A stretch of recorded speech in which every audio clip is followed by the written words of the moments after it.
আজি মই আপোনালোকক জুবিন দাৰ কিছুমান এৱাৰ্ড আৰু ফাৰ্ষ্ট সং আৰু তেওঁ গোৱা লাষ্ট গীতটো কি আছিলে আৰু প্ৰথম গীতটোৰ নাম কি আৰু ক'ত কি তেওঁ এৱাৰ্ড পাইছিলে সকলো মই আপোনালোকক জনাই দিম। আপোনালোকে সম্পূৰ্ণকৈ ভিডিঅ'টি চাবলৈ নাপাহৰিব আৰু ভিডিঅ'টি ভালদৰে লাইক কমেণ্ট শ্বেয়াৰ কৰিবলৈ একেবাৰে নাপাহৰিব।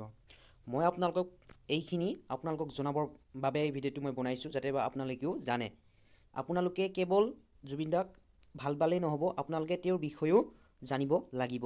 ঠিক আছে, যেনেকৈ আপোনালোকে নিজৰ পুত্ৰৰ বিষয়ে জানে বা আপোনালোকে নিজৰ মা দেউতাৰ বিষয়ে জানে, ঠিক তেনেধৰণে আপোনালোকে জুবিন দাৰ বিষয়েও অলপ জনাটো উচিত বুলি ভাবোঁ।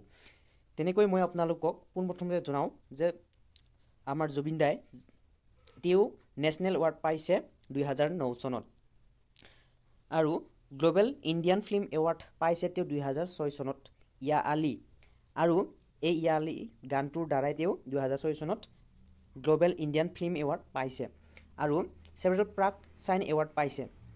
তেওঁ ৰিলিজ কৰা প্ৰথম কমাৰ্চিয়েলি বা তেওঁৰ ছাকচেছফুল হোৱা এলবামটো হৈছে অনামিকা 1992 চনত। 1992 চনত তেওঁ অনামিকা গীতটো পাব্লিছ কৰিছিলে। ঠিক আছে, বা ৰাইজৰ মাজলৈ তেওঁলোকে অনাৰ বাবে বা এলবাম বনোৱাৰ বাবে তেওঁ ছাকচেছফুল হৈছিল বা তেওঁ যিখিনি তেওঁ অনামিকা গীতটো ৰাইজৰ মাজলৈ আনিবৰ বাবে তেওঁ সক্ষম হৈছিল।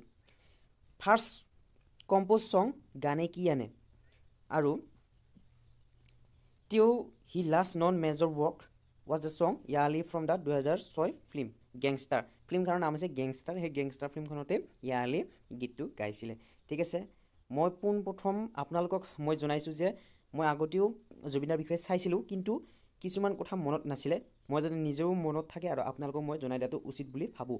আগন্তুক কিছুমান কম্পিটিটিভ এক্সামৰ অসমৰ বিশেষকৈ অসমৰ এনেই আমাৰ জুবিন দাৰ কিছুমান কুৱেশ্যন অহাৰো সম্ভাৱনা আছে। সেই গতিকে মই এডুকেশ্যন হিচাপেও ভাবি পেলাই আৰু জুবিন দাৰ মৰম হিচাপে ভাবি পেলাই মই ভিডিঅ'টো ক্ৰিয়েট কৰিছোঁ। ঠিক আছে, আপোনালোকে কোনো ধৰণৰ বেয়া নাপাব।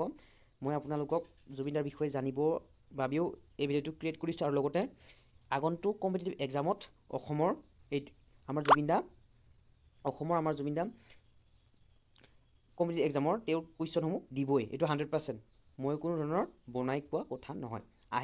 আগৰ পৰা আহিছে জুবিন দাৰ প্ৰথম গোৱা গান বা তেওঁৰ এলবাম কি এনেকুৱা আহিছিলে এনেকুৱা কুৱেশ্যন, আৰু এতিয়া অহাটো চান্স বেছি হ'ব। ঠিক আছে, নেশ্যনেল ফিল্ম এৱাৰ্ড তেওঁ 2009 চনত পাইছে নেশ্যনেল ফিল্ম এৱাৰ্ড, আৰু লগতে গ্ল'বেল ফিল্ম এৱাৰ্ড 2006 চনত পাইছে।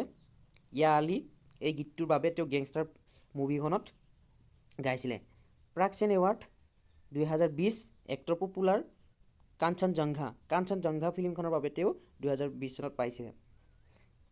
চেনেল 5 মিউজিক এৱাৰ্ডো পাইছিলে তেওঁ 1996 পাইছিলে, আৰু আছাম ষ্টেট ফিল্ম এৱাৰ্ডো পাইছে 2023 চনত কাঞ্চনজংঘা ফিল্মখনৰ বাবে।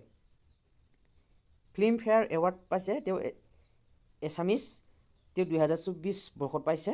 দ্য স্লাম বুক এইখনৰ বাবে পাইছে, আৰু university of science and technology Meghalaya, তেওঁ মেঘালয়ৰ পৰা ইউনিভাৰ্চিটি অফ ছায়েন্স টেকন'লজিৰ বাবে তেওঁ পাইছে ডিগ্ৰী। 2024 বৰ্ষত তেওঁ ডক্টৰেট ডিগ্ৰী পাইছে। ফাৰ্ষ্ট ছং হৈছে গানে কি আনে। ঠিক আছে, গানে কি আনে ফাৰ্ষ্ট ছং, আৰু লাষ্ট ছং হৈছে নেশ্যনেল ফেম ইয়া আলি। লাষ্ট ছং মানে এইবাবে দিছে গুগলে, কাৰণ তেওঁৰ যেতিয়া তেওঁৰ মৃত্যু হৈছিলে সেই দিনাৰ পৰা আমাৰ অসমবাসীয়ে নহয়, কেৱল আমাৰ অসমতহে কেৱল অসমীয়াখিনি মানে চিনি পায়, বাকী আমাৰ ইণ্ডিয়াৰখিনিয়ে ইয়া আলি এই গীতটোৰ দ্বাৰাই এই মহান আমাৰ জুবিন দাক চিনি পায়। ঠিক আছে, সেইবাবে ইয়া আলিটো বেছি ফেভৰেট হৈ গৈছিলে। আৰু তেওঁৰ শেষৰ গীতটি হৈছে বাটৰে শেষতে, আপোনালোকে এইটো গীত চাগে শুনি চাই, তেওঁ গোৱা শেষ গীত হৈছে। আৰু কেইটামান গাইছিলে কিন্তু ৰিলিজ নিদিলে। ৰৈ ৰৈ বিনালে এইখন মুভিৰ কাৰণে তেওঁ বনাইছিলে। এইটো 31 অক্টোবৰত ৰিলিজ দিয়াৰ কথা, যদিহে দিয়ে মই আপোনালোকক সম্পূৰ্ণ জনাই দিম। আৰু কিয় জনাম, যাতে বা সেইখন ফিল্মৰো 2026 বৰ্ষৰ বাবে যদি কম্পিটিটিভ এক্সাম অনুষ্ঠিত কৰে সেইখন ফিল্ম আমাৰ হিষ্টৰিকেল হিচাপে ৰৈ যাব। ঠিক আছে, আৰু ভিডিঅ'টো ভালদৰে লাইক কমেণ্ট শ্বেয়াৰ কৰিবলৈ একেবাৰে নাপাহৰিব, আৰু বন্ধুবৰ্গৰ সৈতে শ্বেয়াৰ কৰিবলৈ একেবাৰে নাপাহৰিব। জয় জুবিন দা, আৰু জুবিন দা আমাৰ মাজত সদায় থাকিব, আছে আৰু ভৱিষ্যতেও থাকিব। ধন্যবাদ।